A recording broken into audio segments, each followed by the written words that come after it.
تورخم کډوالو عمري کم کې د پاکو اوبو رسولو سولري شبکو پرانیسته.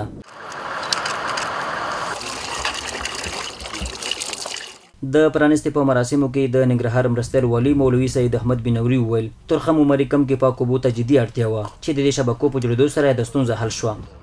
تاسو ته بهتره معلومه ده چې په عمري کم کې د اوبو ډېر زیات ضرورت و، نو هغه د چې نن 2 شبکې د هغې افتتاح وشوه او پرانستل شوې. عملا اوبه یې ټولو کورونو ته ورسولې، نو دا یو لویه لاسته راوړنه ده او د خلکو ستونزه تقریبا چې دلته کیم کې راځي او پاتې کېږي هغه ورسره حل شوه.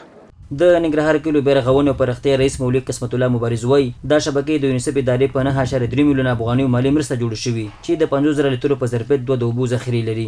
د مبارز په خبره دغه شبکو څخه د پاکو اوبو 6 نلکې تېرې شوي چې سلګونه کورنۍ به ترې ګټه اخلي.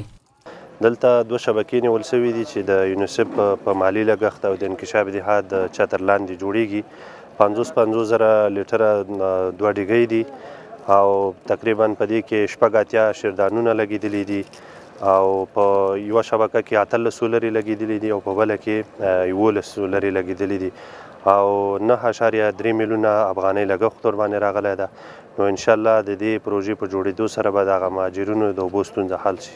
بل ورته شاغه او حاجي نواب چې تورخم کډوالو عمري کم کې میش کډوال دي د دغه شبکو په جوړولو خوښ دی وایي له دې سره به په کم کې د پاکو اوبو ستونزه حل شي او دغه مهاجر په کم ده د اوبو ستونزه هغه خدای حل کړې ده. ډېر شکر خو شاید دا خو ډېر سهولیت دی، ډېر ښه کار وشو. مخکې په دغه کم کې د اوبو ستونزه وه، اوس هغه ستونزه د اوبو مه ورسوي. خدای وکړي چې نور هم د اوبو د شی ستونزه هواره شي. دغه کډوال نه غواړم چې دغه بامبو حفاظت او خدمت وکړي او همیشه په یاد کې وساتي.